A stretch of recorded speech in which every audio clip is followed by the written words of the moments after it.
Okay, I think we should start the session now. So I'll just be sharing my screen. So please let us just rejoin.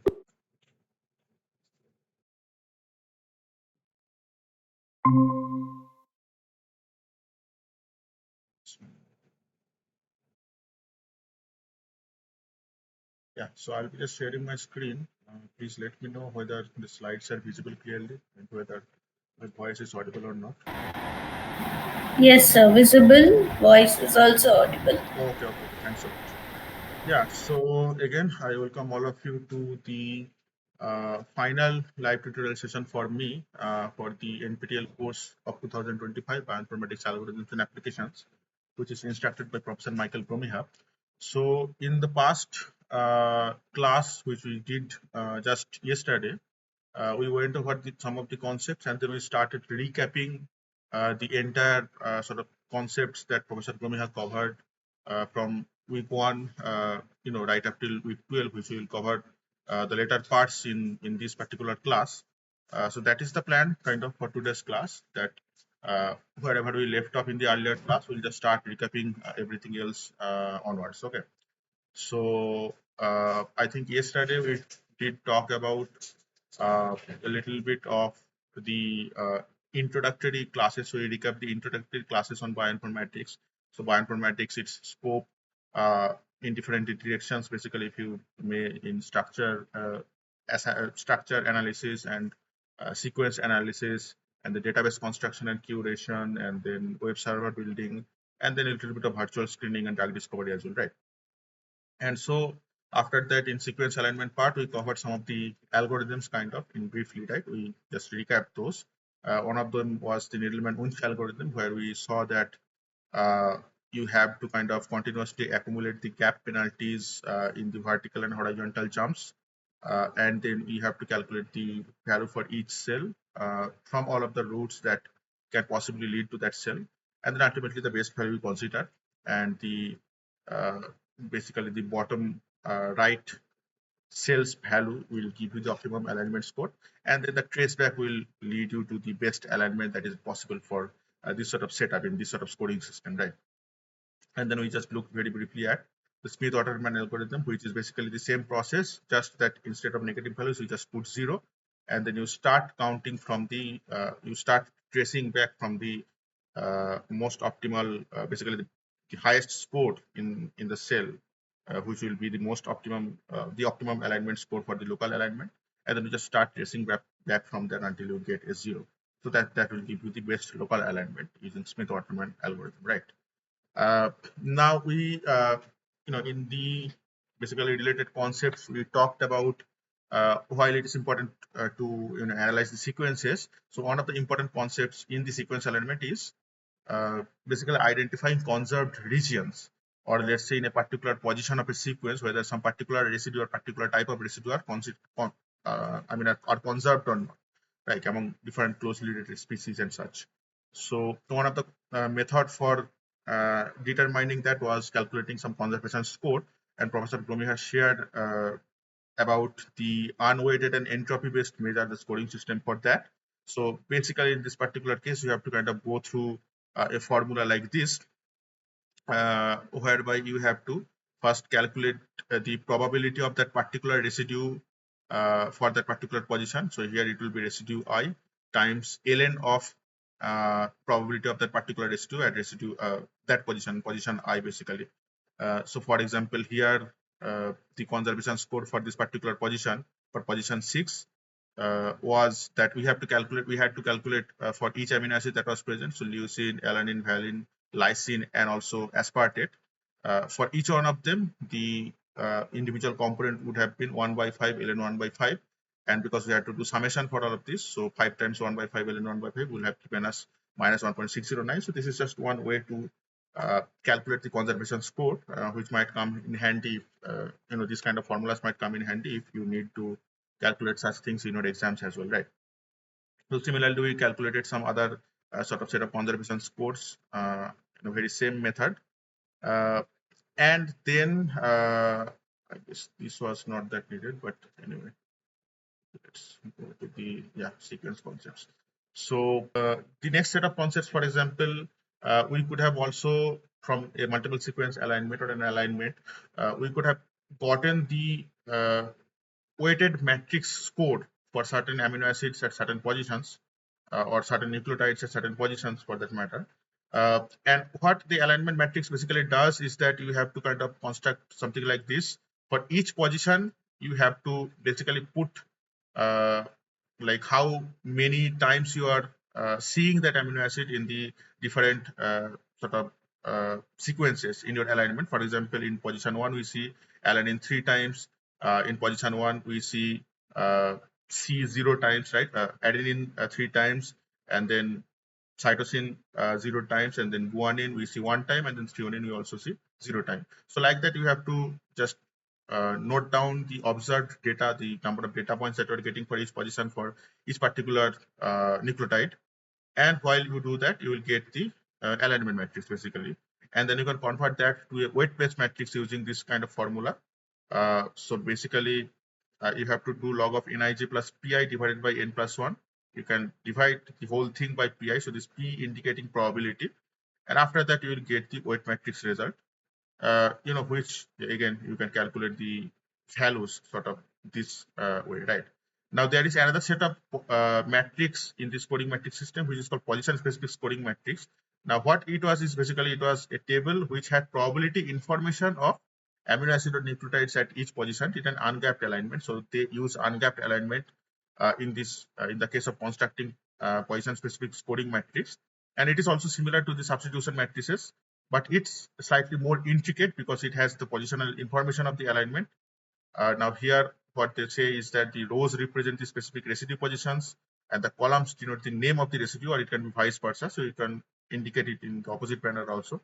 The values in the table are log odds scores. So again, here, as you see in a lot of matrices, here you have to convert the scores to a log based form for easier implementation and easier computation time and such.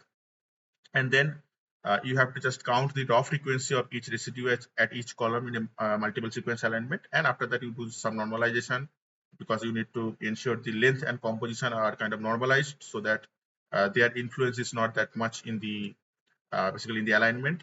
And then after we convert it to a log based score of 2, and what the scoring system basically indicates is that the positive score they will indicate identical or similar residue matches, while negative score will indicate non-conserved sequence matches, right?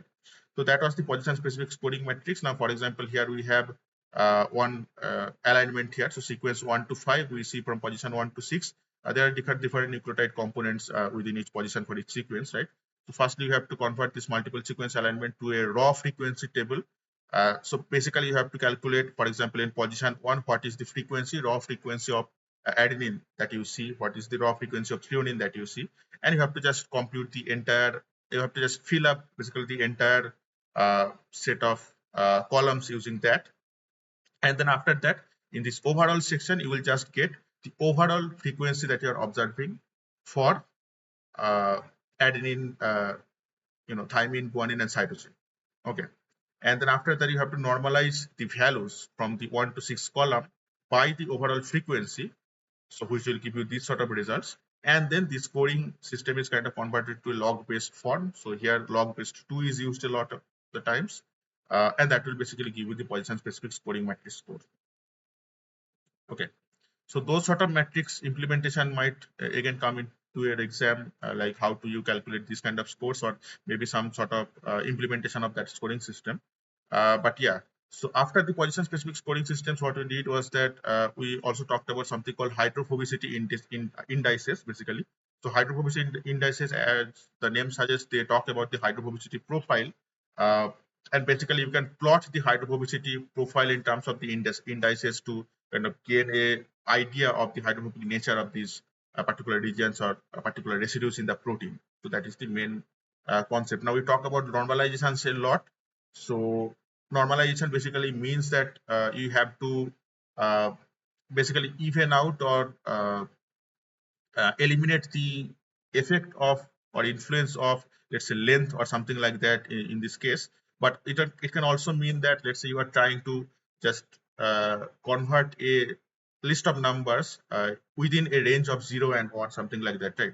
So here, if you try to convert, for example, 2, 5, 10, 15, and 20 between 0 and 1, so your entire list of data will be just gathered inside this 0 and 1 range.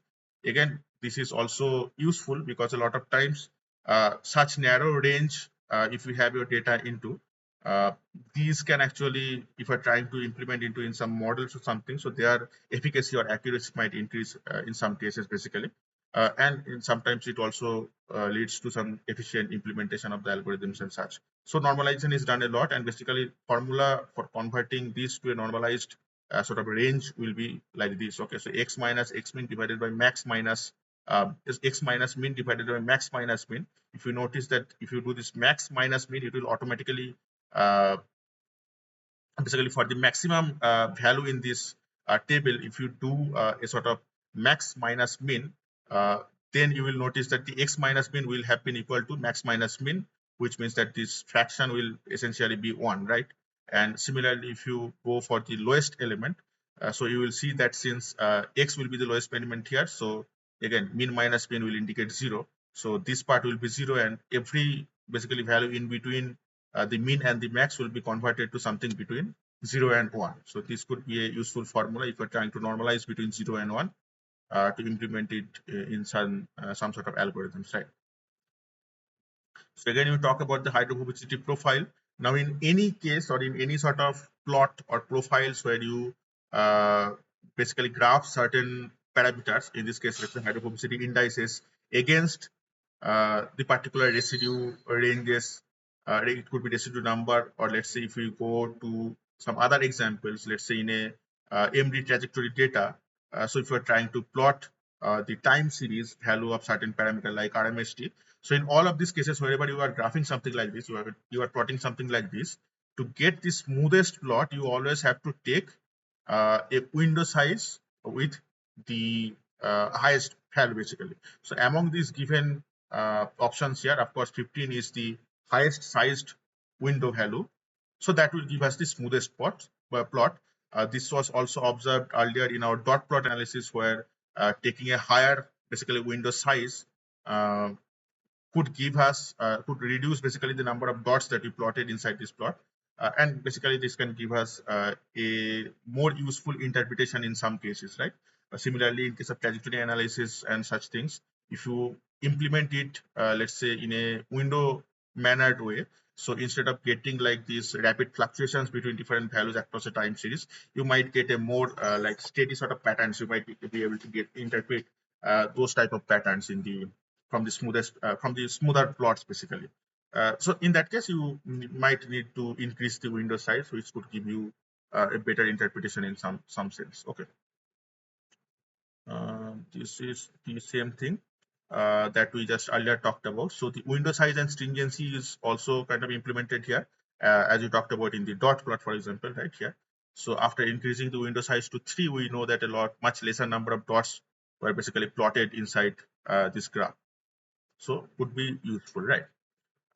Now UPGMA, or unweighted pair group method using arithmetic mean. So it is a clustering method where you first do basically the sequence clustering, where constructing a tree is done through basically the sequential clustering approach. Firstly, you have to do the initial pair. You have to select the two taxa. So this is, we are talking about construction of a phylogenetic tree. Now you have to first basically identify two taxa with the smallest pairwise distance. Then you have to place a node in between those two taxa, which will serve as a midpoint at half the distance. And then the entire matrix is reduced by kind of combine these two closest taxa together, kind of creating a composite taxon, a single taxon. And this process is repeated iteratively, basically. And ultimately, you will see that when all of the components are considered, it will just be an entire kind of phylogenetic tree, right? So here one example was kind of given. For example, we talked about it in earlier classes. So let's say you are trying to compare between these 4 different species or 4 different taxa, ABC, ABCD basically. So you can create a matrix like this. You can take on one hand ABC and you can take on one hand BCD, and then the distance between these species, you can basically some form of modification of this distance. You can put those as the score in these junction point cells. And what you can do is that you can identify the smallest value uh, cell basically, and which two taxa that it corresponds to. So here we can see that 0.35 is the smallest value. So that means that A and C, these two will be having the closest distance. So that means that they are probably connected by a common node, right? Because they are having the closest distance here. So that is what is done here basically. So this A and C are connected by a common node, let's say at the midpoint, and then the distance 0.35 is kind of divided into two parts to basically serve as a distance. So the half, the value of the actual distance, is serving the distance from this common midpoint or the common node to A, and the other half is serving as the distance from the common node or the common midpoint to C. And what is done basically to reduce this matrix after that, you have to combine A and C to create kind of a composite taxon. And how the value of the composite taxon is determined is that you have to first uh, how the value of the other taxa corresponding to the composite taxon is determined is that you have to first take the individual taxa's distance from the other taxa that we are trying to basically calculate the distance from, and then you have to just do an average of that. So, for example, if you had AC as a composite species or a composite taxa, what you can do is that if you are trying to calculate the distance between AC and B, so you have to calculate the distance from A to B and from B to C or C to B, and then you have to take an average of that, which in this case will be 0.425. Similarly, in the case of AC versus D, you have to take AD plus CD divided by 2, which will be 0.575 and such. And while you are reducing this matrix, you will notice that, of course, the values are kind of changing. So you will again have to evaluate the lowest value. In this case, it would have been AC versus B. So now we will say that, okay, B is connected via a common point to A and C, this composite taxon, right? And you can again implement this common midpoint in the middle basically, and you can take 0.425 divided by 2, which will be equal to 0.212 as the distance between this common midpoint between B and AC to B basically. Further, you can reduce this matrix again by combining AC and B, which is of course the closest value here. So BAC will serve as only one common kind of taxa composite species, and then from BAC to the remaining species, which is D. If you calculate that distance, you have to again calculate the individual distances. So BD plus AD plus CD, you can do an average divided by 3, which will give you 0.617. So ultimately, the tree is kind of looking like this. So AC is connected together by a common midpoint, and then this composite A and C combined together, that is also connected to B by a common midpoint. And then after that, this BAC, kind of these composite species or composite taxa, those that is connected by D through a common midpoint. So in this way, you can evaluate a phylogenetic tree.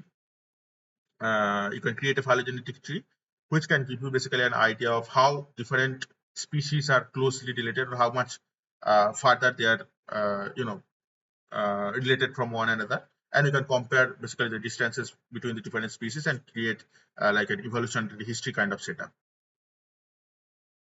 Now, in the sense of phylogenetic tree, we know that the phylogenetic tree are usually uh, basically visualized or indicated by some notations. So one is this Newick notation. Now, if you have a tree, the way to construct the Newick notation is that whichever two species are connected by a common midpoint, you just put those two species in a parenthesis. Uh, so like for example, here since A and B are connected together through this common midpoint, so we'll put A and B together in a parenthesis, and we'll notice that you can do the same thing with D and E because they are also connected by a common midpoint. So D and E are also connected basically within a parenthesis here, common parenthesis, and we'll know that this A and B composite taxon, so this A and B parenthesis and this D and E parenthesis also, those are forming common midpoints with C and F, as can be seen here. So this is how you can basically represent these phylogenetic trees with the Newick notations. So that was something that we also went over. Uh, Now that was phylogenetic tree analysis. Again, from sequence, we can also calculate different, as we talked about earlier in the sequence-based parameters section, that we can basically calculate the different parameters in terms of the overlapping nucleotide sequences as we can do. But also we can have the individual values of certain parameters for, let's say, nucleotides or for some amino acids, and collectively for the entire stage of sequences we can calculate the basically the total value of that parameter. So in this case it is asking for the hydrophobicity of the peptide. Now, here it is asking for the average hydrophobicity of the peptide, and how you can do is basically is that you can do n of I times hp of I divided by n. So this hp of I is hydrophobicity of I. I is one amino acid, one type of amino acid, and then this n will be the number of that particular amino acid that is present here. And you can just do a summation of that, and you can ultimately divide the entire thing by n, the number of total residues that are present here. So for example, here in this case, what it would have been is that, so n times I. So if you notice that you can do it in this way also, but let's say there are multiple alanines present and you know that alanine has an hydrophobicity of this particular value, then you can just do n times that particular uh, hydrophobicity value to get the entire set of alanines hydrophobicity, right? Here you can just simply add these things up because it is basically the same thing. And after that, divide that by the total number of components in this sequence, you get 0.36. So in this way, you can also calculate the average hydrophobicity of this peptide sequence, which could be useful, right? Again, we saw the implementation of Newick notation in some cases.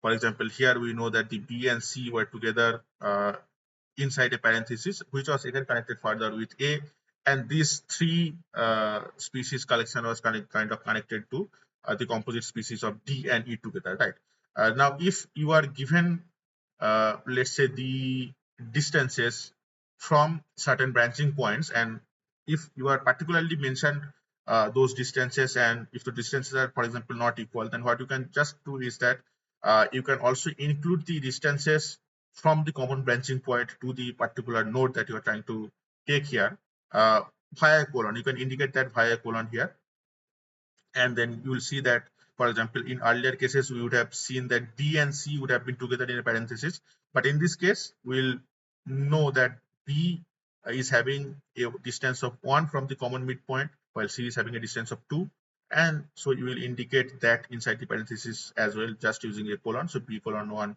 comma C colon 2. So that is just another way of representing the phylogenetic tree in the Newick notation when the distances are particularly mentioned.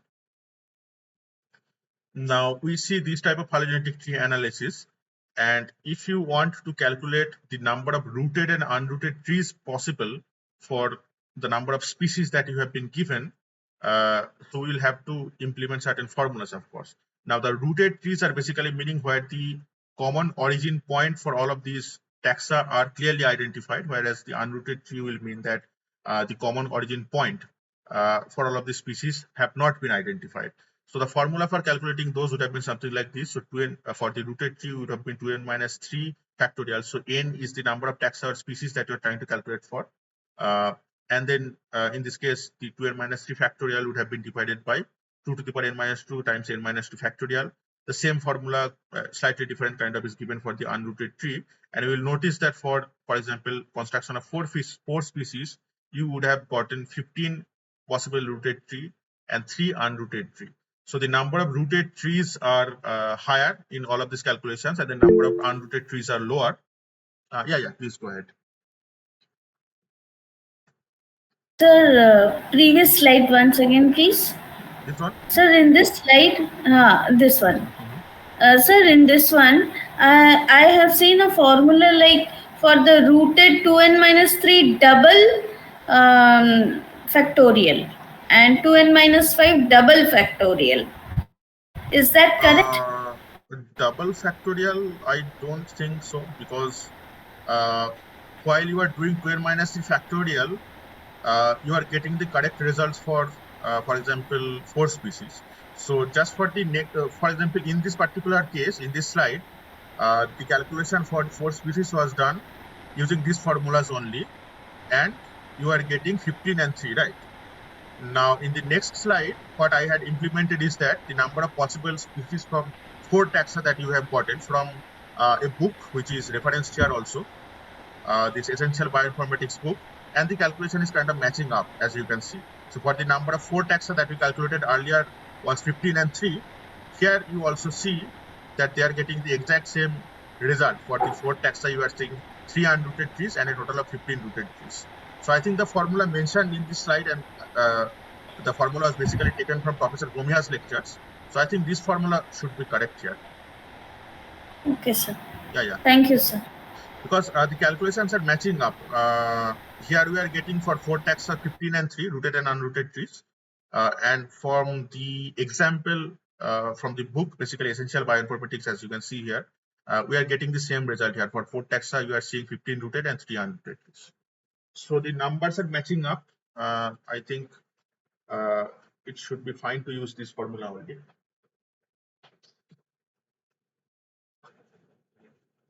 Okay.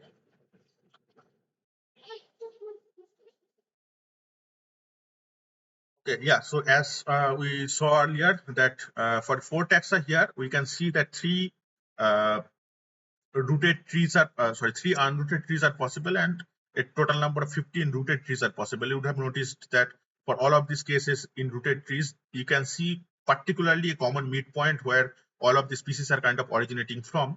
However, in this case, for example, if we see the unrooted tree, we know that A and B are connected together and C and D are connected together, but this composite A and B, how it is connected with the composite C and D, we do not know that much. So this area in the middle is kind of undefined. So that is the unrooted tree where the common origin point is not defined basically. And of course, the number of rooted trees is always higher than the number of unrooted trees. You can see the same in this plot particularly, where the number of taxa, so the number of topologies will increase as corresponding to the number of taxa, function of taxa. You will see that the rooted trees is always kind of ahead of the unrooted tree in terms of number, right?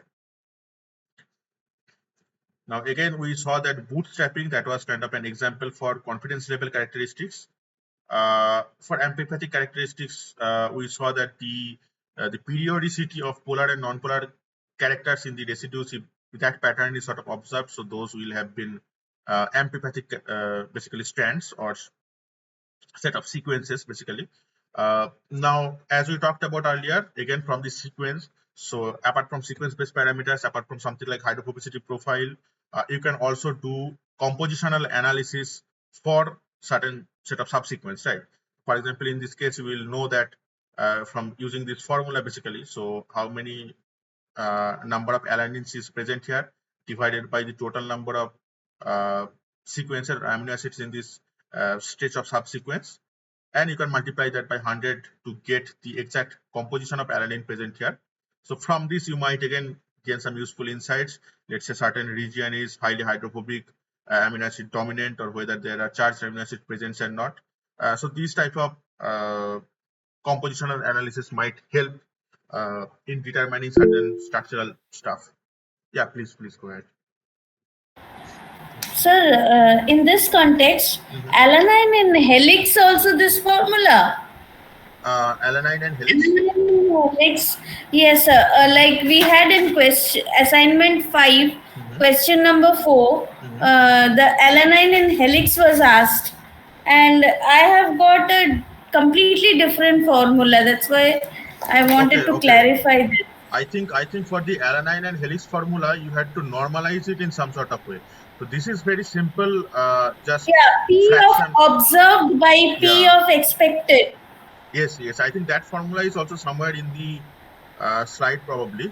But in that case, you had to basically firstly get the let's say fraction or percentage of alanine that was forming helix, and I think you have to divide that by the how many Yes, total alanines were present in the total set of protein or the total yes, sequence. sir. Yeah, yeah, yeah. And do minus log 2.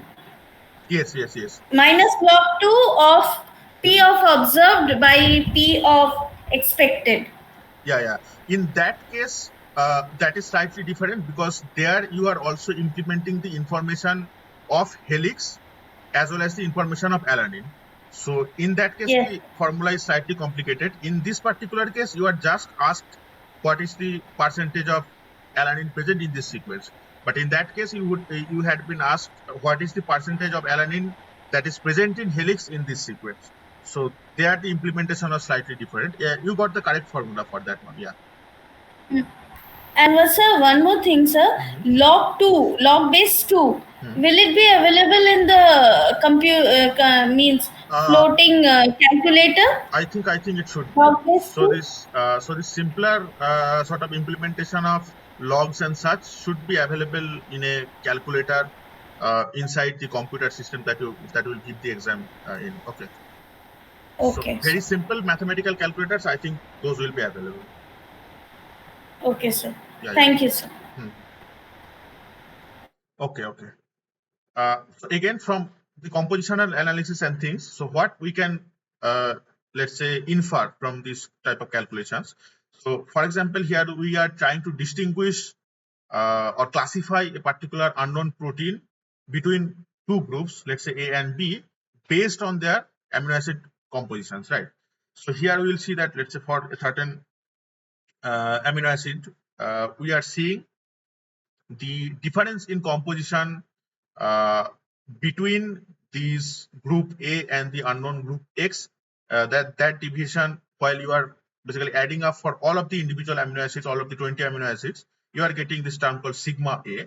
And the same case for sigma B for I amino acids. So type I amino acid, you are calculating the composition in B, you are subtracting the composition of that particular type I amino acid in X, and you are just summing up all of the for all of the amino acid 20 amino acid present, and that will give you the term sigma B. Now it was asking that if you are getting sigma A greater than sigma B, so which group should the protein X or unknown belong to? So in this case, of course, you know that the lower the deviation value, that means that the lower the difference is between the unknown and that particular group. So in this case, you have to take the lower sort of deviation group. So group B, since it had sigma value of less than basically sigma value from A, so then the unknown protein X would have belonged to group B. So in this case, these sort of simple logical statements where you are trying to basically compare the deviations, differences, or conversely, let's say correlations and such things. So these sort of simple logical problems might also arise in the exams. Now, again, we talked about something very important while preparing the datasets properly. So we talked about non-redundancy in those cases. So non-redundancy basically means that you do not want to have redundant data, same type of or very similar kind of data in your dataset, which might basically skew the particular results or calculations that you are trying to do. For example, here we see that these two uh, cases, these two sort of amino acid sequence, will, if you calculate the composition, for example, alanine, uh, yeah. So if we calculate that for the first group, we will see that if we, let's say, just combine these two groups and we calculate the composition of alanine in total, we will get something like 0.20. Now, in this particular data set where we initially had two elements or two data points, basically, if we just add another sequence, which is very similar but not exactly the same as our one of our earlier data points, we'll see that this composition of alanine is slightly increased in this case, because of course here we had introduced a third sequence which was similar to our first one, which also had a large number of alanine. So the total composition of alanine is increased to 0.23. Similarly, if we, instead of adding this particular one, if we, let's say, added this particular one, this KMLDP one, which is again very similar to our second sequence that we started with, you will again see that since in this third sequence that you're adding, not a lot of alanines are present, we'll see that the composition of alanine in total decreases. So that means that if your newly added sequences, of course, they will have the effect on composition, but if they are very similar to something that has or that is already present in the data set, so do you need to add that basically redundant data in your data set? So it depends on the context, but in a lot of cases, it can skew the calculation results. Uh, so from that end, let's say some softwares that were mentioned by Professor Gomiha, one of them was CD-HIT, which is called Cluster Database at High Identity with Tolerance. It basically also basically is a tool for reducing the redundancy from these data sets. You have to set certain parameters up, and you can basically run these sort of CD-HIT commands. You can install it in a Linux type of system. You can run the command, and you can get the result of a reduced data set. Okay. So for example, if we have a data set of sequences, many sequences, so you might want to trim down the data set and reduce the redundancy as much as possible. In that case, you might refer to this software basically. Yeah, so this was kind of the command line that is used in case of CD hit. Different parameters are given here. For example, in -c, you have to indicate the identity level or the identity percentage in fraction. Using -n, you have to do a word size of 5. So these word size are also implemented in CD hit software. So you might look through the documentation of CD hit for better understanding of the its usage and the command line that is required for it. Might come in handy in certain analysis. Okay. Now, while we are talking about reducing the dataset redundancy and so on, so one of the other concepts that is very prominent, and then we went over in some of our classes, were clustering, right? So clustering essentially means basically grouping of the different data points that you are observing into a small number of, let's say, boxes. We want to put our entire set of data, we want to divide this into 3 or 4 or 5 or something like that boxes, so that we can better understand, by just observing the differences between these boxes, we can better understand the distribution about our data. So one of such algorithms is called k-means clustering algorithm, widely useful. uh, so we learned about the methods of that. For example, here we can see, just from examining the data, we can identify 3 noticeable clusters through just visual observation, which would be something like this, right? This blue, green, and red cluster. However, the computer, it does not uh, just clearly visualize these distinct differences. It has to rigorously calculate certain mathematical terms or mathematical parameters to get an exact idea about what the proper distribution or distinguishment between these data points should be. So one of those methods is, of course, k-means clustering.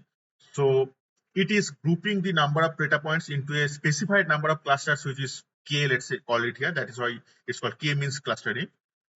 Firstly, it basically chooses the number of clusters, and then it randomly selects 3 distinct data points within our entire data set as representative of each of these cluster. For example, in here, blue, green, and red, the total number of 3 representative cluster centroids were chosen. And then for each other data point that was present in this data set, the k-means clustering algorithm tries to see the distance from that particular data point with all of the cluster representatives, and based on the lowest distance that the data point has from a certain cluster representative, it will just categorize the data point into that particular cluster. So for example, here if we talk about this first data point, with blue we are seeing it is having the lowest distance, and hence the k-means clustering will just categorize this particular data point as part of the blue cluster. And upon doing this, basically running this entire algorithm, we'll see that these 2 data points were part of the blue cluster, these 2 are green clusters, and the rest of them were part of the red clusters. Now, this is quite different from what we could visually observe, and this does not seem like a very good sort of distinguishment or dividing of all of the data points. But the k-means algorithm does not stop there. What it does for the result that it has gotten is that it calculates what it basically does is that it first iterates this data. So firstly, it will calculate, let's say, mean deviation of that, and then what it will do is that from the data points that you got of a particular cluster, which are inside a particular cluster, it will compute an average value of the data point, which will now be the representative, the new representative of that particular cluster. And the same process will be followed again and again, where it will again reassign all of the data points into this particular cluster, now based on the new calculated mean distance from the previously basically allocated cluster data points. Okay, so for example, here this blue pipe, this was the new representative of the blue cluster, and now we are calculating the distances of the data points with this particular blue pipe, and for all of these cases it is the same. uh, so after that, again, it will just reassign all of the data points, and then it will see whether there is some change in the distribution from the earlier one or not. If an iteration finishes with no further changes, then that is the end result of that iteration. However, if that iteration does not satisfy, so we'll have to do it again, right? So to evaluate whether the end result of an iteration was good or not, what the algorithm basically does, it calculates the total variation within this cluster. For example, here this blue sort of set of data points have a total variation of this one, this horizontal blue line. For the red case, we see that this horizontal red line, it indicates the total deviation within the cluster, and then it will just add all of that up to get basically the entire set of variations, right? Now, K-means clustering algorithm does not know whether this is the best result. So what it will do is that it will again start from scratch. It will again randomly appoint a data point as the representative of the clusters. It will again do the entire process. It will do the iteration. And ultimately what it will get is that if it gets a basically computed total variance within the cluster, which will be lower than the previous total variance within the cluster. Now it will consider the new one as the optimal kind of calculation, the better one basically among that. And if this process is done after a like large number of times, and the K-means clustering algorithm does not get an improvement over the previous set of total variation within the clusters, then it will basically end up with that particular result, and it will say that okay, this is the result of the division of this particular data points into this number of clusters. Now, how do you know how many number of clusters you need? So for that you get you have to calculate this one, which is called within cluster sum of squares. So basically you have to calculate the distance for each cluster. So each data point in that cluster from the centroid, you have to square that, you have to sum that up, and then for all of the clusters you have to do this calculation. And basically what it does is that if you basically calculate within cluster sum of squares for each number of clusters that you want, for example, if you want only one cluster, so what will be the corresponding within cluster sum of squares for that? It will be a very high value, right? Here in this case, we will see within cluster sum of squares is a max value.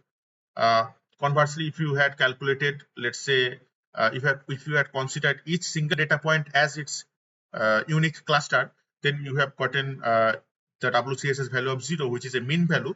However, neither of these is quite helpful because it does not tell us anything about the distribution of data.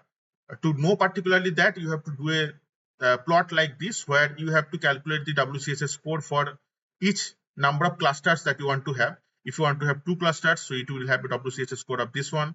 If you want to have 3 clusters, it will have a WCSS score of this one. And you will see at a certain point, the WCSS score kind of levels off. So you will see some sort of elbow forming at these sort of points, which will tell you that, okay, if we increase the number of clusters further, we might not get any significant results. We are not getting any significant improvement in the WCSS calculation from that. So this will be the optimum number of clusters that we can take, which can again give you insight into the distribution of the data. For example, as a very simple one, let's say if you are from a molecular dynamics trajectory, you are just calculating the deviation of certain region of a protein through a time series plot. Let's say you have for a total number of 1 lakh snapshots, you are calculating the deviation or RMST value for a particular protein for that number of snapshots, right? Now you are seeing in the time series plot that your uh, particular RMST values are not labeled at a particular position, but they are sort of exploding, different sets of values at different time points. Now, if you want to basically incorporate all of these fluctuations and deviations and these different sort of ranges that your particular parameter RMST in this case is being observed at. So if you want to categorize that into different clusters, so you might have done something like the PCA, not PCA, something like the K-means clustering method, whereby you will have divided your entire set into, let's say, 3 or 4 data points.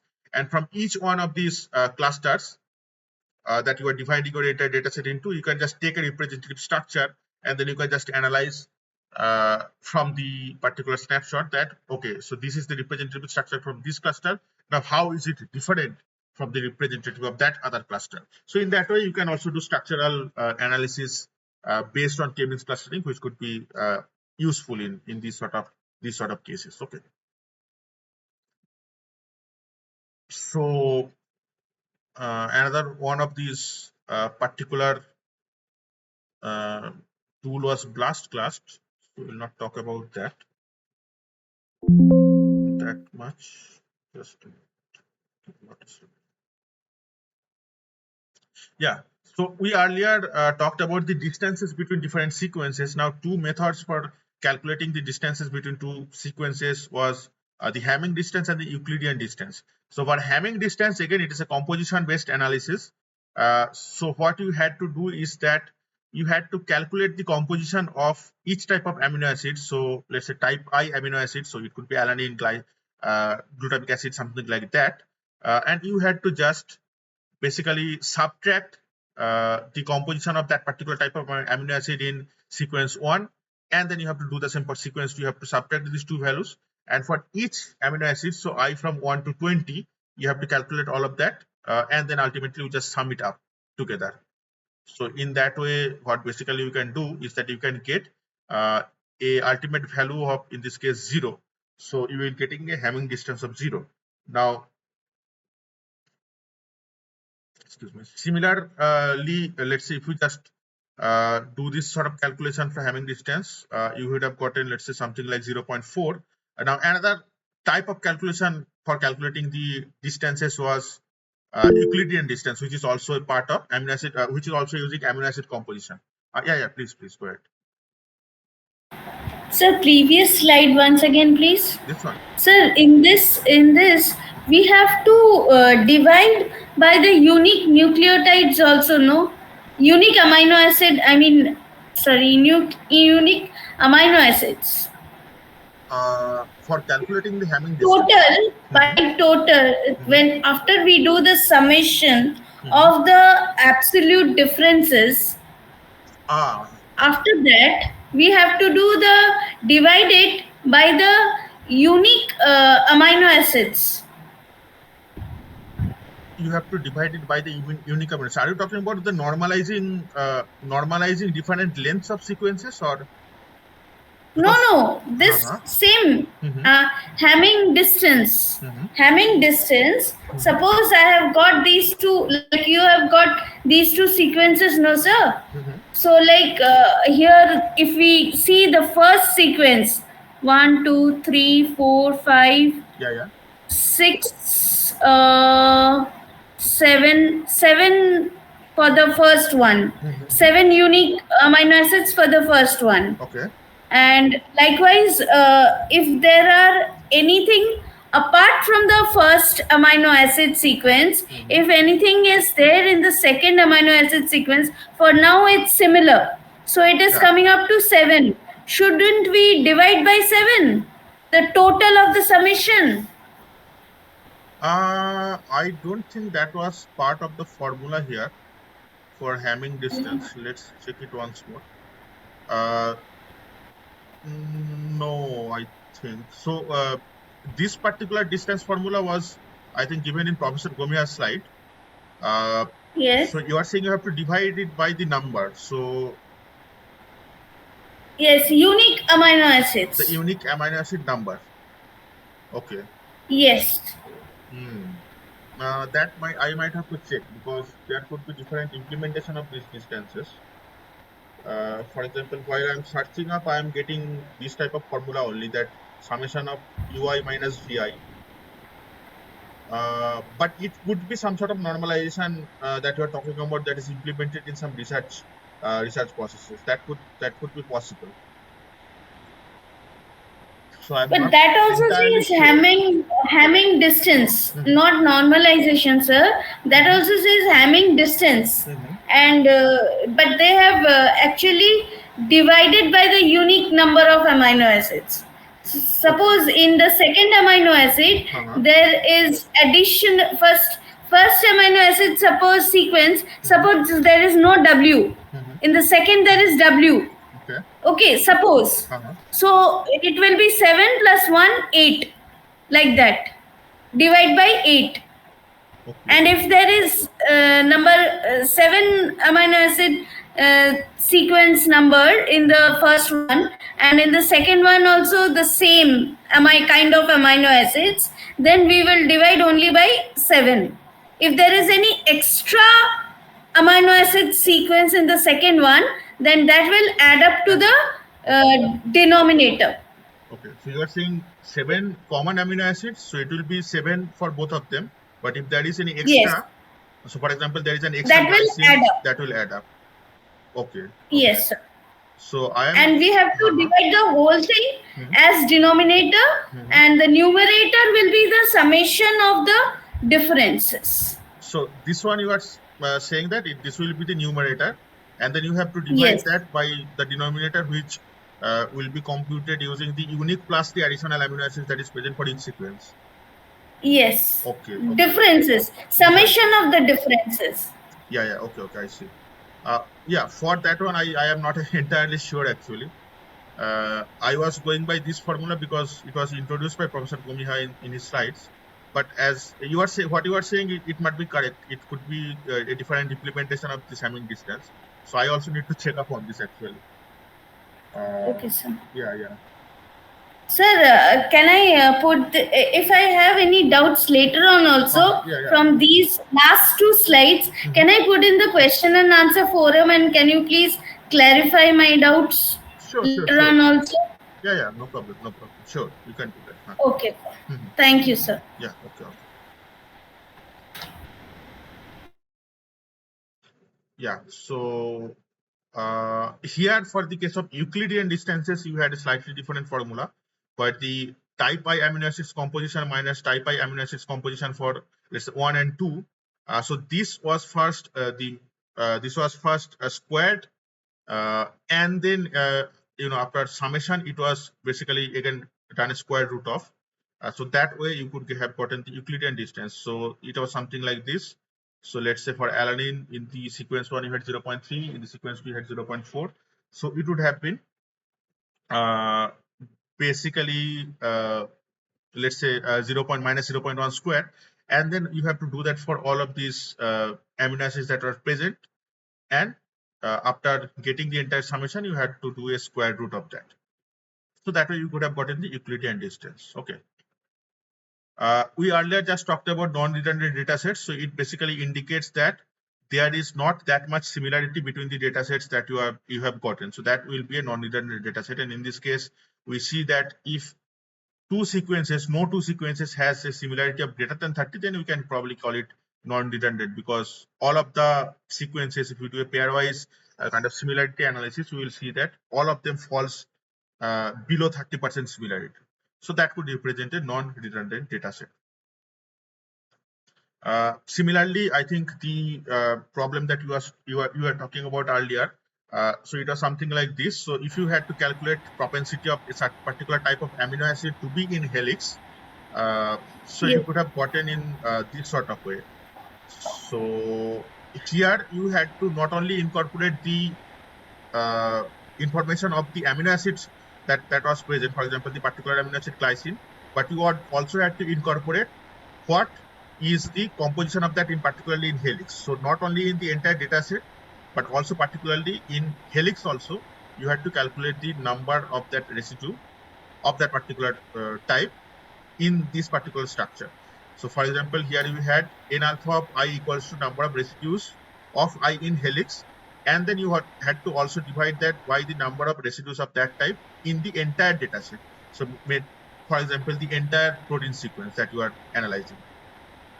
And so that would have gotten you this basically parameter, the percentage of residues in helix. But after that, you had to do the percentage of all residues in helix. So previously, you calculated the percentage of that type I residue in helix. Now, what you have to do is that you have to calculate the percentage of all type of residues that is present in helix, and you have to divide these two parameters to get the propensity of that particular residue to be present in helix. So this is slight of Yes, sir. yeah different kind of formula, but One it minute, can work. Yeah. sir. Just 1 minute. Mhm, This one in mhm, particular. mhm. So one is observed, and the other is expected. Likewise, I have got like Uh, mhm, minus log two mhm. of T of observed by P of expected. This P is nothing but Mhm. the data given. I mean, we had a sum in assignment Yeah, yeah. 5 Mhm. question 4. Okay. So I think the expected is kind of being indicated by this denominator here, because you are just taking a generalized concept of an amino acid, that if you have a protein, then let's say on average, uh, how many, let's say in this particular protein, how many amino acids you are expecting to be in a helix part. So I think that is what you are indicating by this expected term. And of course, for a particular type Yes. of amino acid, you will have to input the exact calculation for that type only. So that will be the observed value for that type. Yeah, Yes, sir. yeah, yeah. The overall is Mhm. expected. Yeah, Overall, yeah, yeah, yeah. total residues in helix, that is expected. Yes, yes. And suppose particular Mhm. alanine residues or Mhm. alanine residues in helix, that Yeah, is observed. yeah, that was observed. Yeah. So So it is all the same, no, sir? yeah, yeah, it is all the same, because here you are just kind of interpreting in that way that okay, how many amino acids are present in helix, and then how many this particular amino acid like glycine is present in helix. So yeah, that's basically the same thing. I think so. Mm-hmm. Here it will be Thank observed, you. and then the denominator will be expected. Yeah. Mhm. Mhm. Yes, sir. So you will get a value of something like this, 0.67 in this case, right? Uh, Now let's say here you had also the concepts about information content. So the information content for alanine was given by one method, for example, for calculation, which was his Garnier Osguthorpe Probson method or Gore method. Here again, you had to calculate the basically the secondary structure at position I in the sequence. And then for X, you had basically any secondary structure, which could be helix, strand, turns, coils, and so on. And then here AA was representing any amino acid residue. So the formula was kind of like this. For example, if we go by the example here, so if a protein had total of 1,000 residues and 600 of them were in helix, and you had to calculate for alanine, of which 100 residues, 100 total of alanine residues, among them 80 were present in helix. So what you had to do is that first you had to take a logarithm of first the denominator would have been among the particular type of residues, how many were present in helix. So 80 out of 100 were present in helix. So this would have been the numerator, and then the denominator would have been that among this particular type of residue, how many of them were not present in helix. So that would have been 20 amino acids or 20 alanines were not present in helix because 80 were present in helix. So the first part you are getting like this, and then for the second part you have to do this for the total, let's say, number of amino acids that is present here. So for the second part, the same thing, of all of the 1,000 residues that are present, how many were present in helix? So 600 by 1,000 were present in helix. So you have to do this way, and you have to divide it by this sort of fraction, that among the 1,000, how many were not present in helix. So 400 were not present in helix, and then you have to do just a logarithm of that. You have to just subtract the second term from the first term. You would have gotten something like 0.98. Okay. Now, while talking about these sort of statistical parameters, we also learned about one particular parameter which represents a deviation. In this case, we are particularly talking about a structural deviation, which is always very, quite highly used in a lot of studies as well. Basically, you have to take a reference structure, and then from that reference structure, if you are expecting a certain deviation, let's say from some other snapshots case, so you can calculate the root mean square deviation for this particular system using a reference structure. Now, what root mean square deviation does is that it basically calculates the deviation for all atoms that is present in this particular system from a reference structure, and it ultimately combines all of that into this formula. So here basically we are talking about from I equals 1 to n. So for each and every atom that is present in this particular system, we are taking the reference structure wise value, and we are just let's say subtracting that value from the observed value of let's say protein X or the system X here. And what you are doing is that you are basically squaring that up, and ultimately you are doing a summation of that. and at the very last you are doing uh, basically dividing this term by the total number of atoms that is present, and you are just taking a square root. So that is the formula for root mean square deviation. Here in this case, it is particularly called mass weighted root mean square deviation because it is also incorporating the individual masses of each and every atom. However, if you are not doing a mass weighted calculations, you will notice that this m term, it would have become basically capital N. Okay, so not mass weighted, that means each atom is considered to be having the same mass. So N, this m term, the denominator here, you can represent via the total number of atoms, which would be capital N, times the individual component or individual mass for each and every atom. So let's say that is small m. So the small m on the denominator and numerator will be cancelled out, ultimately leaving with capital N here only. So if the RMST calculation is not mass weighted, then m equals to n, the capital M equals to capital N. So in terms of molecular dynamics simulation analysis, you will notice if you go through some sort of MD papers, you will see in always in all of these cases, uh, while studying the deviation or studying the stability, or let's say even before that, while basically evaluating whether the system has properly equilibrated or not, they do this root mean square calculation, let's say using the C alpha atom or the backbone atoms for this particular proteins. You can even do root mean square deviation calculations for certain regions of proteins. You can do it for certain small molecules by taking all of that heavy atoms, so atoms excluding hydrogen and so on. You can do it in different kinds of ways, and it can give you an idea about the stability, idea about the deviation, and such things in your system. So quite widely used in the literature as well, and very useful in a lot of cases to basically infer some sort of changes in your data, in your structure, let's say in your protein structure, through these sort of deviation based measures, these RMST based measures. Now, since we're talking about, let's say, root mean square deviation structures, so of course, again, we are in the territory of different, let's say, protein structures and their deviation from certain other different structures and so on. Now, for protein structures, we know that those structures are usually deposited to some databases, right?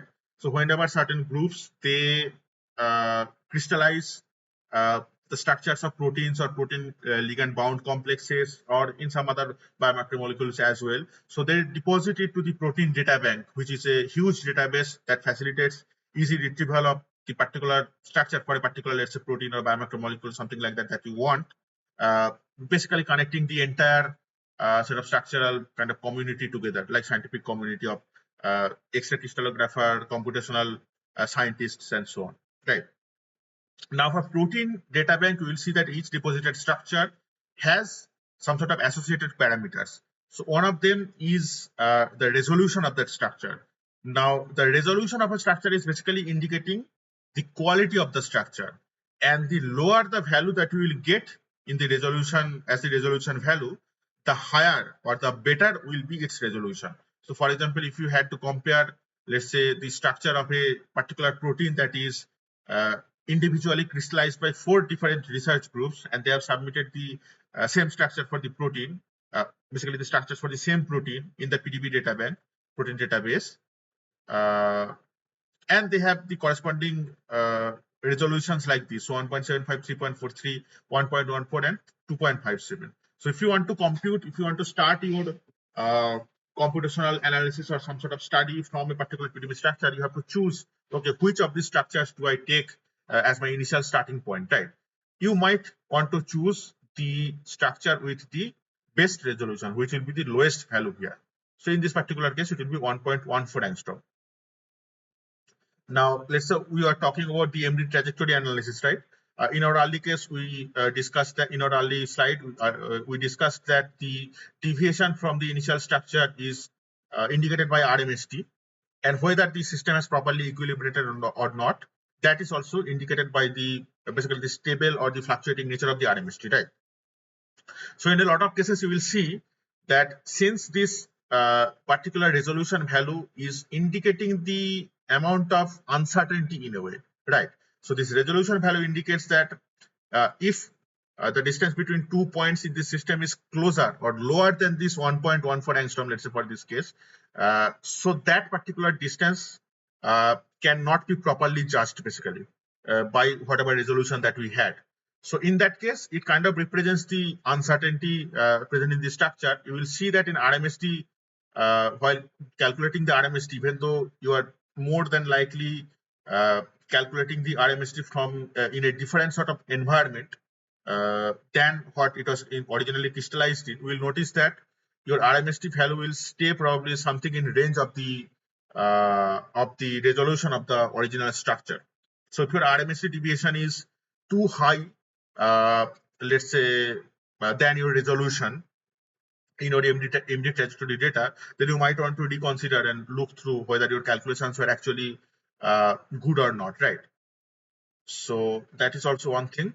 Now, what does resolution exactly reflect? It, of course, reflects the quality of the data uh, in a perfectly aligned crystal. If the, where the protein shares identical orientations, in that case, you will get the high resolution data. However, if there is slight difference or variations due to the local flexibility, then that part will lack finer information and which will impact the resolution, of course.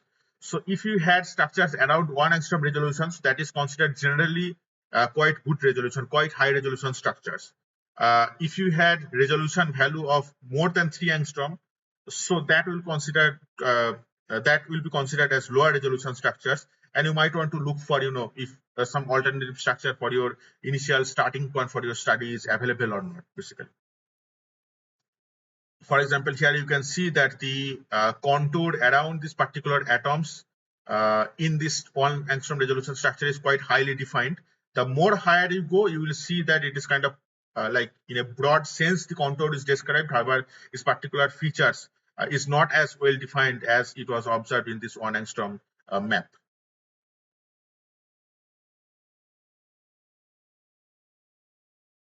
Now, one other set of calculations that we often perform is free energy change calculations. Now, this free energy change calculations can be very useful if you are trying to, let's say, compute in this particular case, for example, transfer free energy, right? So if you want to transfer a certain amino acid residue from the surface where it is water exposed to, let's say, inside a core position or a core region, so what will be the free energy of that change? You can compute the free energy in terms of other things as well. For example, you can do a population-based free energy calculation using the Boltzmann formula, where basically you are dividing your entire data set, let's say MD trajectory data, we are going back to it again. If you are doing certain free energy calculation from the RMS data that you have obtained for all of the snapshots in your system. So what you can do is that you can divide the data into a set number of bins or boxes, let's say 100 boxes you are dividing this data into, and then the most populated box will be your zero energy structure basically. And then you can compute all of the rest of the boxes basically energy values as corresponding as compared to this particular most populated box, which will give you a relative sort of free energy value comparing with the most populated or the zero energy box value.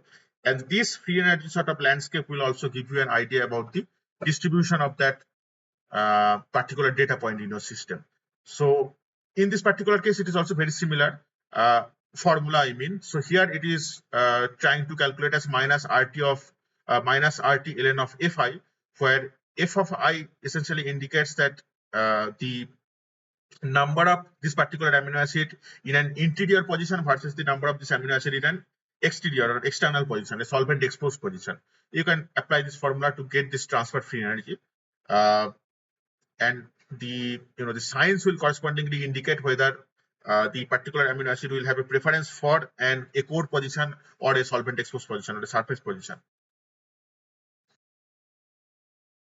Yeah, so here what I was talking about was the free energy landscape that I was just telling.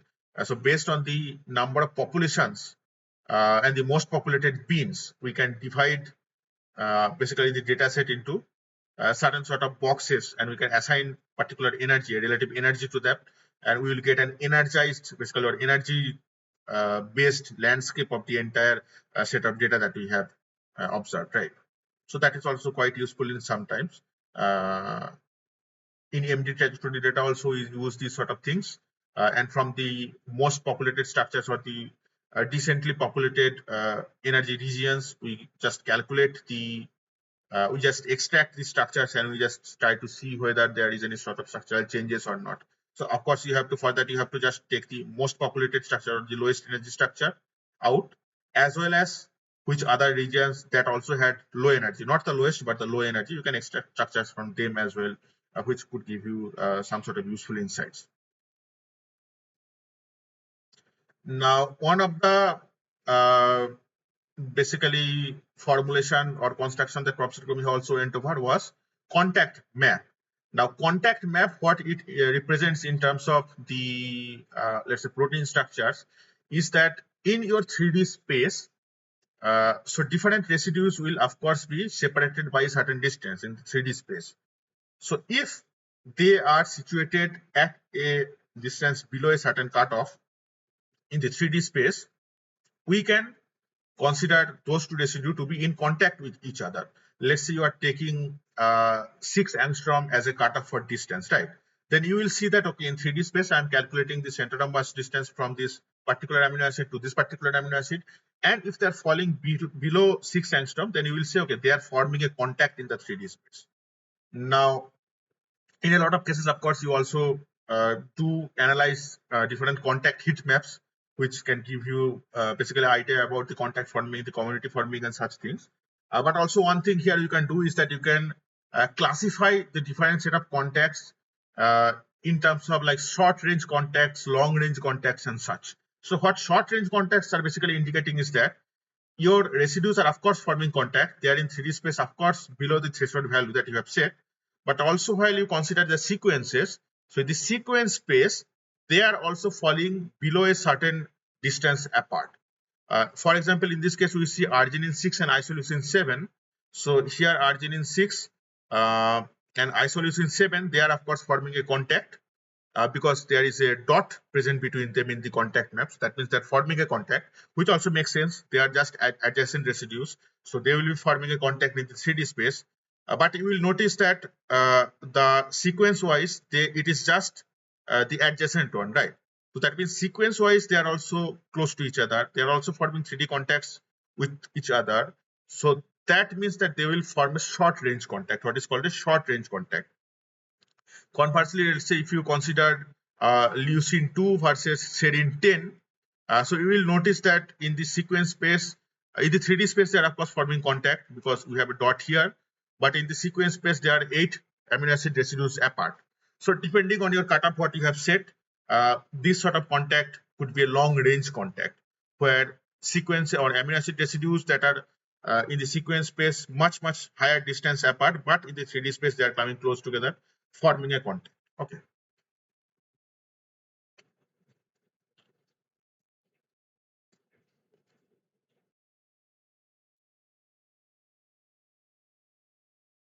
So those are some of the analysis for the contact calculation and such. Okay. So I think we'll start talking about a very important concept which is called homology modeling. Now, homology modeling is basically the approach where if you have a sequence of a new protein. However, you do not have any reported structure of this particular protein yet. But if you need to do some study, let's say you are in need for a 3D structure for that protein, what you can do is that you can search for homologous sequences of this particular protein, which is very, let's say, having high sequence similarity with this particular protein. And based on the fold of that sequence, that homologous sequence that you are finding, so if that sequence has already a structure reported, so based on that data, you might be able to determine what could be the fold, the 3D fold of this novel protein that you have got, for which you did not have a structure earlier. So that approach is called homology modeling, uh, also called comparative modeling. So it is leveraging sequence homology with established structure to determine the unknown structure of a protein. Basically, the entire approach is something like this, where you have a target sequence, you do a database search. From that, you properly select a template, and then after that, you do the refinement of the sequence alignment. Uh, After that, you start building the model framework. You add loops and side chains. You optimize the model, and ultimately, you have to evaluate the model. So if you go through the steps very briefly, uh, you will notice that first step is the template selection step, where basically it is the foundation of the entire process. So it has to be done via searching for homologous protein in the protein data bank, and then you have to do pairwise alignment with BLAST or FASTA, and then let's say here they are saying that a 20% identity level in the minimum uh, will be falling within the safe zone. So you can take that as your threshold as well.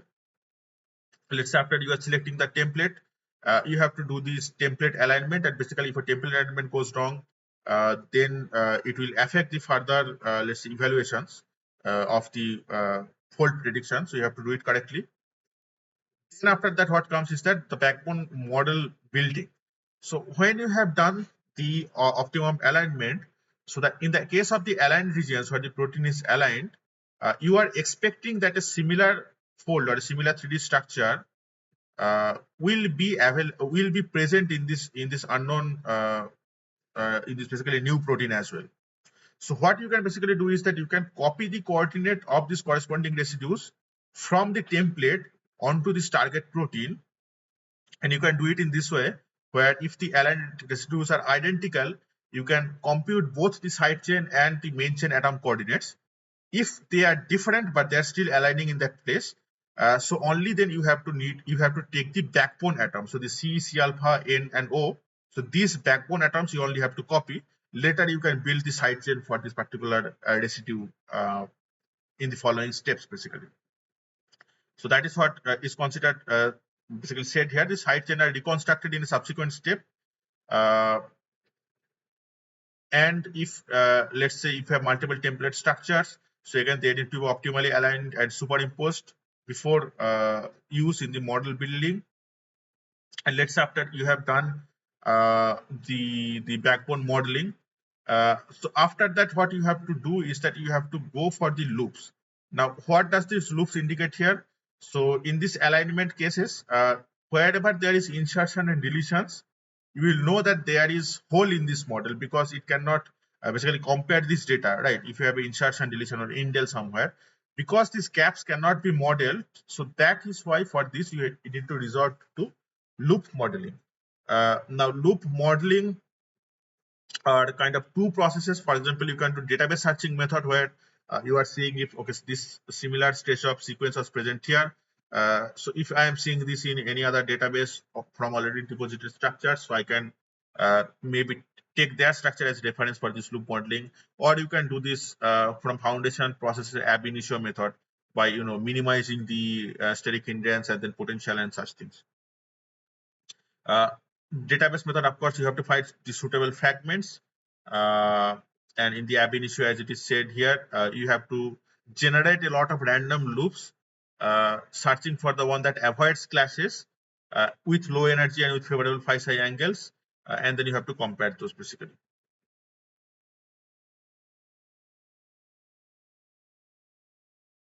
So after that, you have to do what you have to do is that you have to do the side chain refinements. Now again, this can be done by exploring all possible conformations at each torsion angle, which will be quite computationally expensive. Otherwise, you have to resort to or you have to refer to a rotamer library which contains the favored sidechain conformations, and you have to take reference from that for the sidechain refinement. And after that, you have to take some energy function, and you have to do some energy minimization process, which will after a number of iterations will give you basically a defined model where the static hindrances will be removed basically, and then the model evaluation will have to be done.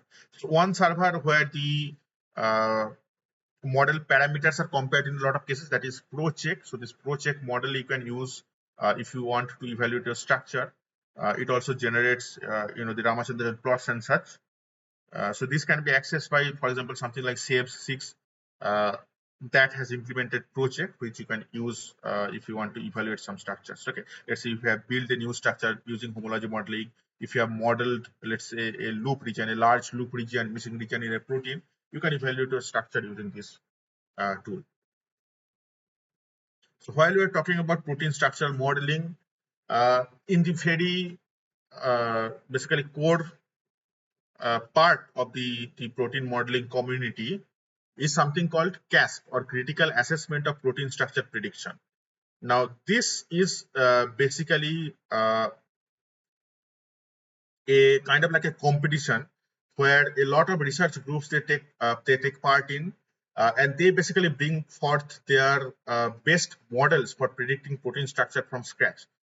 And they basically compute against one another. So what the organizers they basically do is that they provide a very recently solved structure which is not reported yet.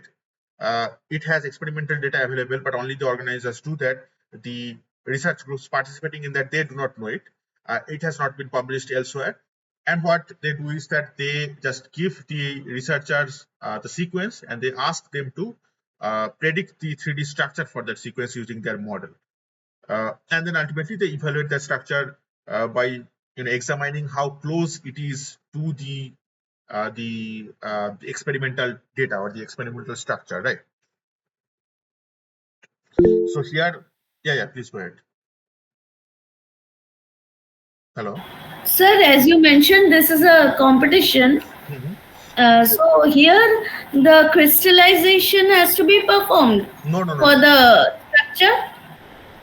So the organizers, they are already having some available crystallization data. Okay, some experimental Okay. data that is not yet published elsewhere, that nobody else knows about basically. Now what they will ask the research groups that are taking part in it, so they will ask them, they will just give them the sequence, and they will ask them, okay, now you model this structure and you will give it its give us its predicted structure basically, and then we will compare with the available data that we only have with us. So in that way they will compare the basically blind prediction of these models against the actual experimental data to determine whether the predicted structure or the prediction quality is good or not. Sir, I suppose I have a novel module, means molecule, Hmm. multi-protein molecule. Hmm. Can I go about submitting over here? Like in terms of what? Multi-protein molecule consisting of different kind of proteins. Proteins in the sense virophage, Acha, okay. then So you natural plant-based for proteins like okay. that. One single molecule Uh-huh. which is docked into one, consisting of many different discrete proteins. Okay. So you want to evaluate that with a particular model, its structure, or No, I'm saying since it's a competition, can Mhm. I go about submitting that to here? No. In this competition is for evaluating a prediction model for protein structure prediction. Oh, Uh-huh. competition in that way. Okay, okay, okay, Yeah. okay. So I thought it's a contest. Okay, okay. no. So if Sorry, sorry. so It's if you okay. have, let's say, Thank build a tool or a software or a prediction algorithm that predicts the protein structure from the sequence, you. then you can go forward and you can take part in this competition. So they will evaluate your model Okay. with the other available ones at that. Yeah. So the original will be available to them. Yeah. The The exact original experimental has data. to be available to them. Yes. Your job will be that with using your own devised model, you will predict that structure. Yeah. Okay. Mhm. Thank you, sir. Yeah. Thank you. So that is why it is called the critical assessment of structure prediction, because it is assessing different structure prediction algorithms basically. And we know one of the most successful stories of the CASP protocol. It's very recent. It is quite recent, which is that AlphaFold, for the first time when they participated with their model, let's say. So it was in, I think. So here it is saying that AlphaFold 2 was in 2020. So before that, the AlphaFold team, they also went ahead with their first version of their model, the AlphaFold model. Uh, and what they had achieved is that they had predicted the structure with a very high sort of level, a very high accuracy level. Uh, they have also their set of scores to determine that. However, while it was at that time quite good or quite better compared to the other sort of available algorithms that are taking part in these competitions, but it still could not reach their set threshold score of 90. Now, when AlphaFold 2 in CASP 14 in 2020, it entered the competition. So the next version of the AlphaFold, which is AlphaFold 2, then what happened is that it not only surpassed all of the available algorithms that are taking part in the competition and the prior competitions, but it also had achieved this threshold score of 90, which indicates a confidence structure, basically confidence structure prediction according to the organizers, which no other model had done previously. So that is why AlphaFold 2 at that time, people are saying kind of the protein folding problem is now solved. Uh, so that was the one of the greatest achievements coming out of this CAST competition, basically, if you see. And we all know that the AlphaFold teams, John Jumper as well as Demis Hassabis, who is the CEO of DeepMind, so they both were awarded one half of the Nobel Prize together for protein structure prediction in chemistry in 2024, while the other half went to David Baker for computational protein design.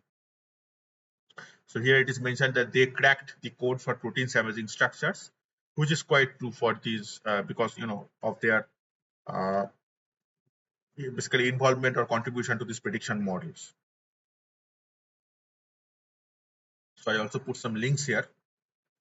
I think they should be these should be the common basically AlphaFold a general science videos regarding AlphaFold and how it did the job, and then this probably was the Nobel reception speech for all of these laureates,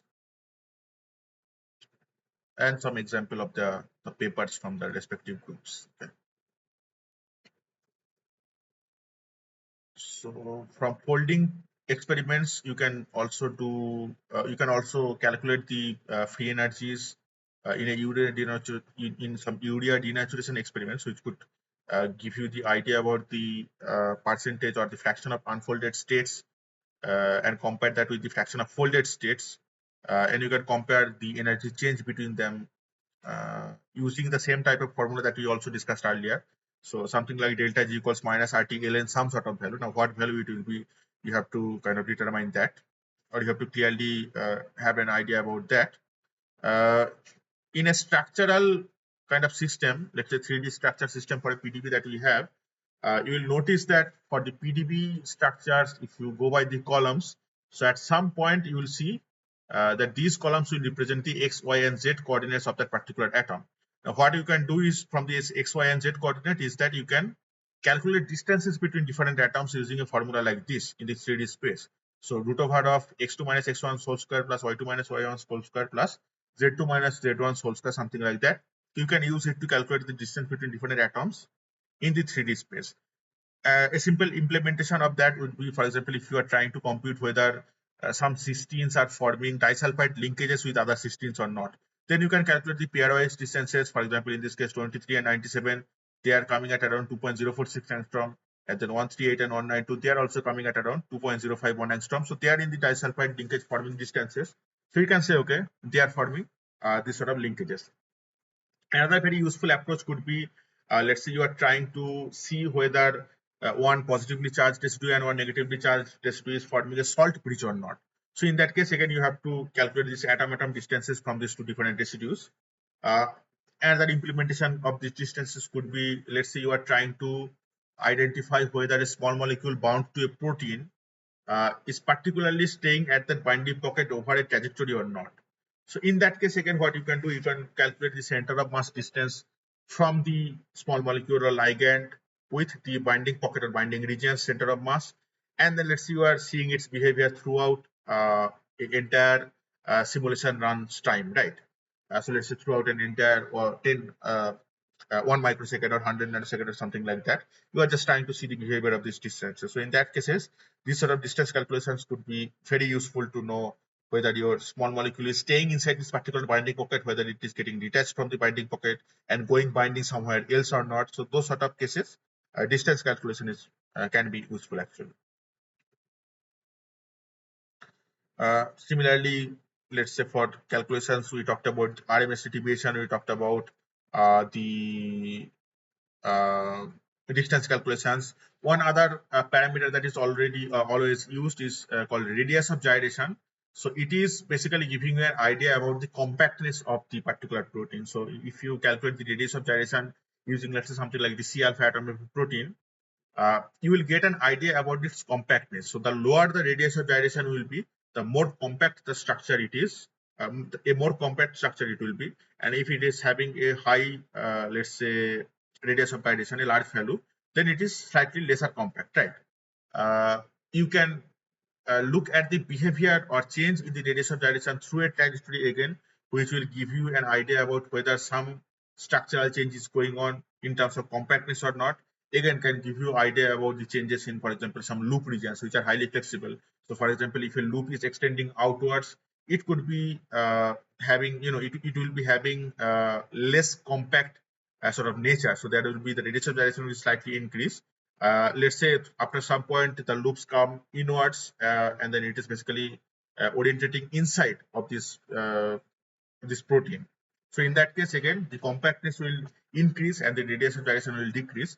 So calculating these values can also give us these sort of structural ideas or the change thereof.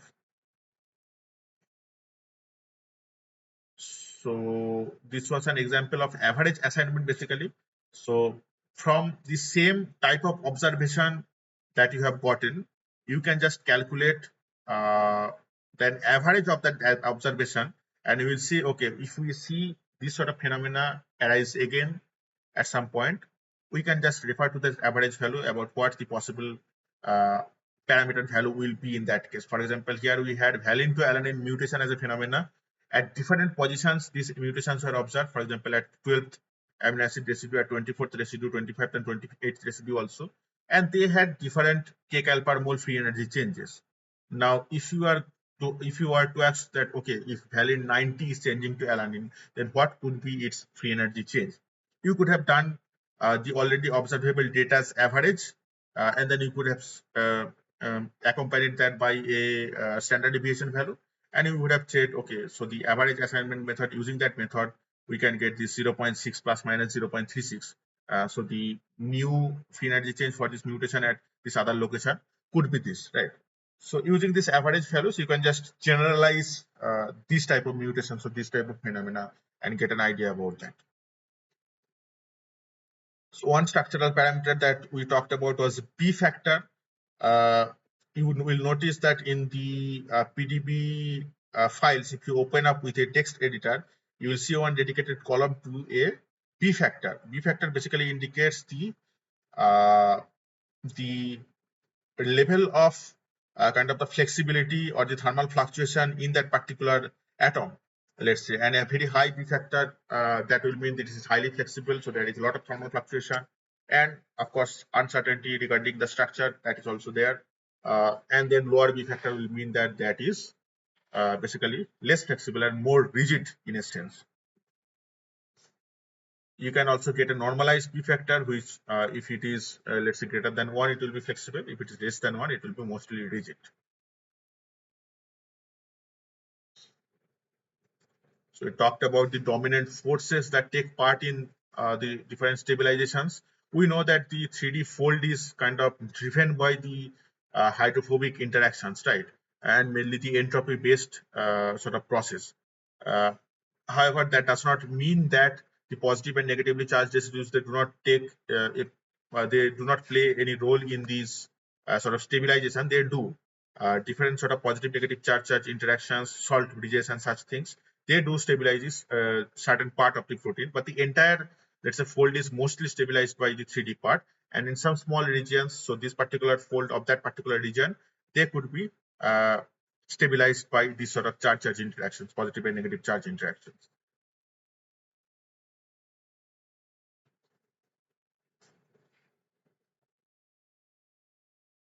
Yeah, so we also talked about the stability and destability following different sort of mutations.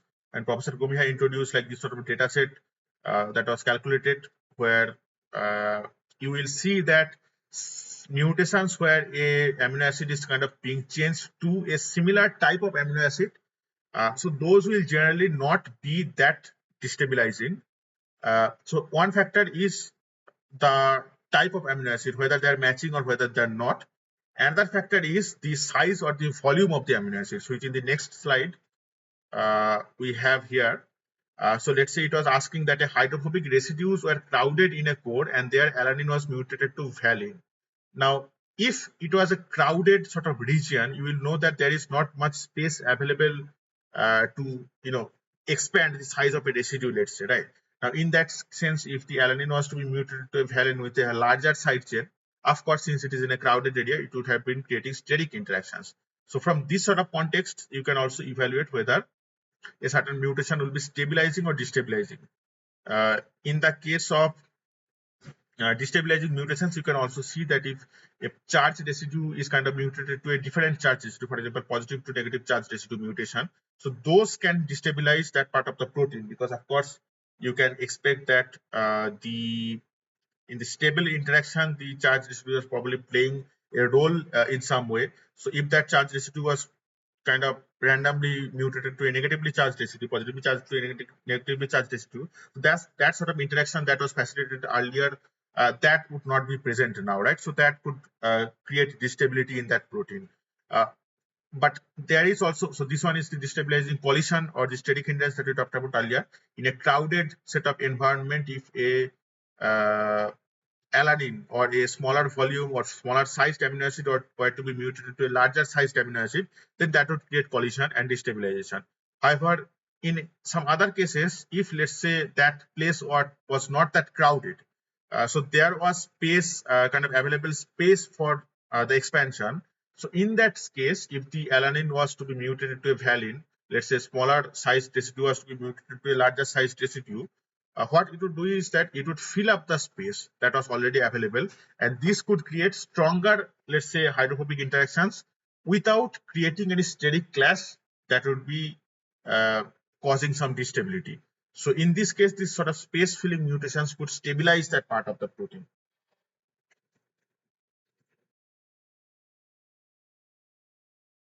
Again, for example, in terms of free energy values, if you are giving numeric questions like that, you can identify based on that given notation what was the packed nature or the crowded nature in a particular position. For example, here it is asked that stabilizing mutations are positive, the free energy value for that is positive, and then the destabilizing mutations, the free energy value for that is negative.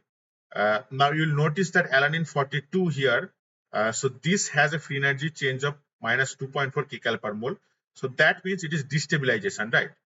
So that means that from alanine to valine mutation at position 42, that part is a destabilizing mutation.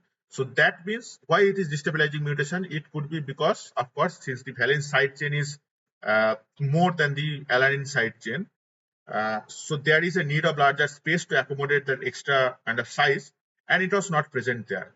So from that you can infer, okay, since alanine 42's case, we see the most destabilization following a mutation to valine.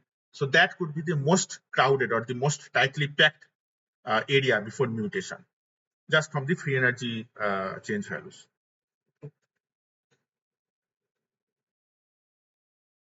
You can also use this sort of numeric concepts to calculate or compute, let's say, the binding propensity of certain residues. How much of that, how many of that residues are present inside, particularly of the binding pocket, versus how many of that residue is present total in this protein. So you can get the binding propensity. So how much does this residue contribute towards the binding, basically?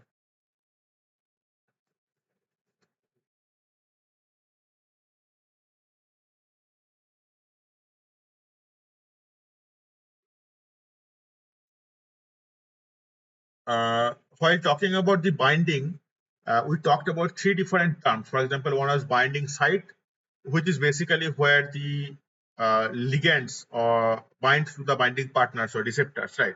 Or basically multiple binding partners bind. So that will be the binding region of that particular protein.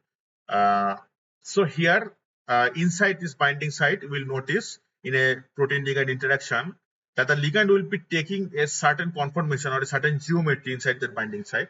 So that is what is known as the binding mode.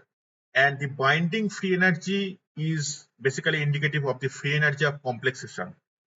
So that means that the energy change following binding of the protein and ligand. That will be the binding free energy, which is also represented in this sort of formula. So del G equals del H minus T del S, where del G will be the binding free energy change following complexation.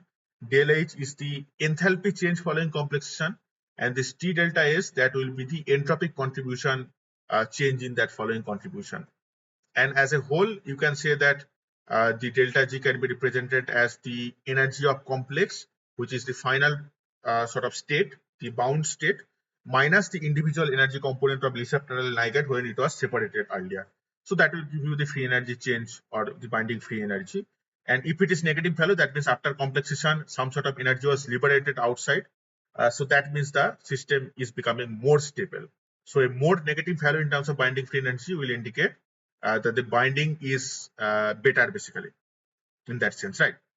You can use that concept to compare different small molecular interactions with the target protein. For example, already if there is some available, let's say, small molecule uh, against a particular target protein, and they have reported some sort of binding free energy or some binding affinity value that you can convert to binding free energy.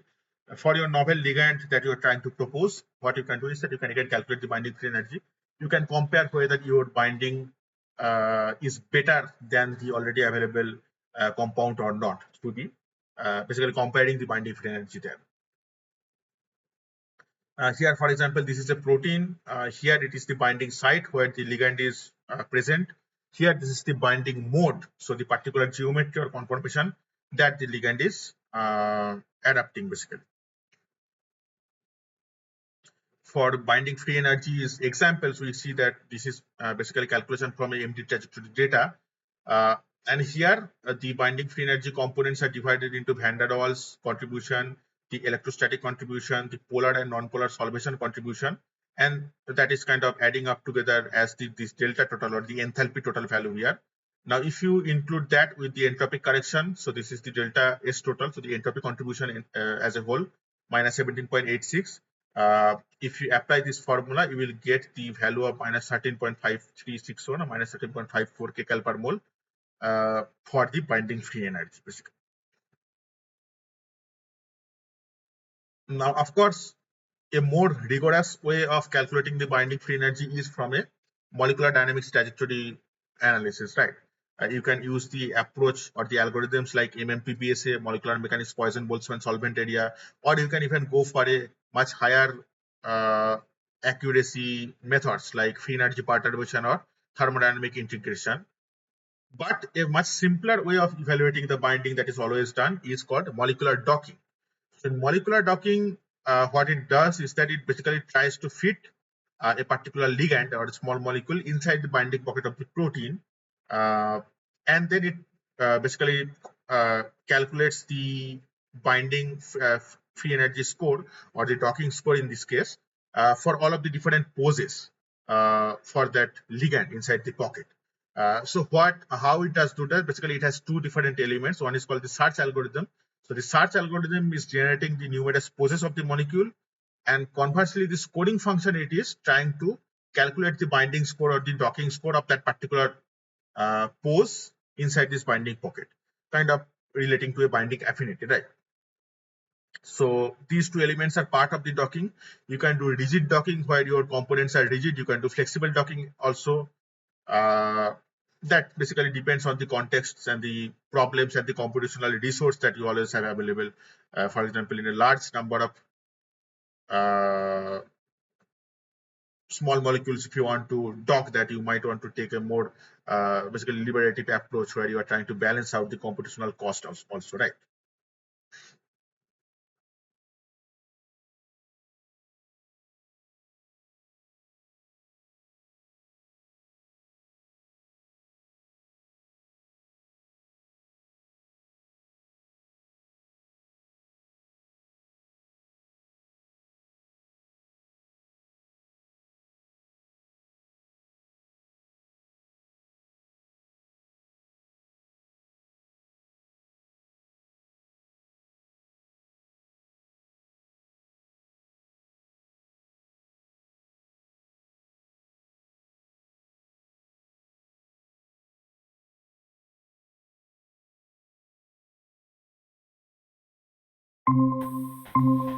Yeah, so I think I just randomly disconnected. Yes, sir. Uh, yeah, yeah. Anyway, Now it's okay. yeah, yeah. Okay, okay, thanks. Yeah, anyway, so what I was talking about is that for evaluating the binding of particular small molecules against a target protein, you can go for docking, where basically the search algorithm will try to identify the binding poses that can be possible within the binding site, and the scoring function will calculate the corresponding docking score or the binding score for that. Uh, Docking, since it is a computationally lesser costly approach, I will say, than in a MD analysis, you can use that to screen a large set of small molecule against a particular target protein in a process which is called a virtual screening. So let's say you are taking some commercially available database or some sort of structural data for a list of small molecules, right? Let's say you have 1 lakh, 2 lakh, 5 lakh small molecules. You can use this docking process to screen that entire set of molecules against a particular target protein using virtual screening and different softwares, for example, Schrodinger, if it's paid software like Schrodinger, MolSoft, or even in like Autodoc Fina, you can perform this type of screening, which can give us an idea about some hit ligands which we could propose as possible drug candidates later. Yeah. So another quite well established approach is called quantitative structure activity relationship. So again, for example, if you are doing a QSR model of some sort, so what you have to do is that firstly, from already available data from the reported ligands, you have to prepare a data set. Then you have to generate some sort of molecular descriptors, which will be basically defining or which will be correlating to these ligands. So those descriptors, from that you can separate it into training and test set. And then after model training and model validation and evaluation and such things, you will ultimately get your QSR model. So in this way also you can uh, basically know or relate some sort of structural features of some ligands with these sort of descriptors, and you can relate that with the binding affinity, and basically you can use this as a prediction tool for the other ligands which will be uh, which will be available to you later, like some novel ligand data set basically.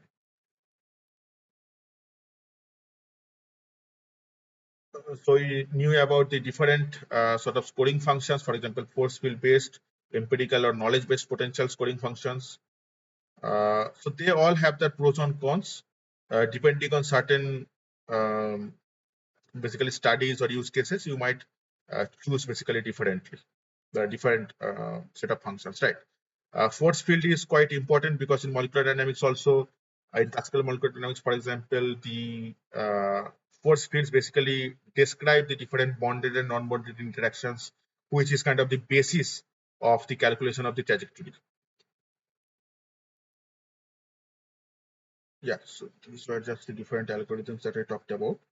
And finally, I guess I'll conclude with the computer-aided drug design kind of protocol, uh, which I was just talking about earlier as well. So you just take some sort of data sets, 3D structural data sets, preferably from a some sort of database, which is a commercially available database, or you can take them from PubChem, you can take them from Zinc library, you can take them from ChemBL, so on and so forth. And with your target protein, you can do is that something you can do is that you can do a virtual screening. So after the virtual screening, you will get some hits. Then what you have to do is that you can uh, do a prediction of admit properties, which will give you. Sir, you are on mute, sir. Wait. What?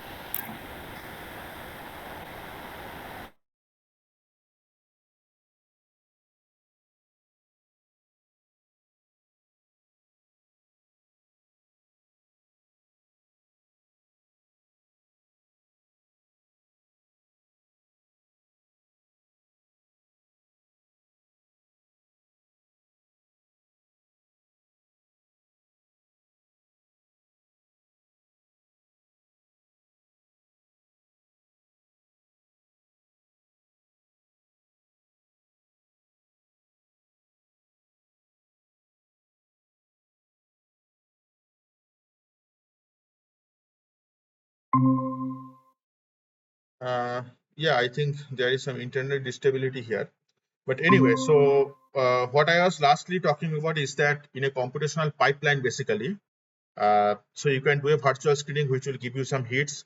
You can follow up that with some admit prediction in silico, which can define that set of lists again further, and then ultimately you can proceed forward with a molecular dynamic simulations analysis. Based on that, you can use a more higher accuracy protocol such as MMPBSA to basically calculate the binding free energy in a more like accurate way, right? So that can give you potential small molecules that you can eventually proceed forward with for the experimental validations. So that is the in general the starting part of the drug discovery pipeline.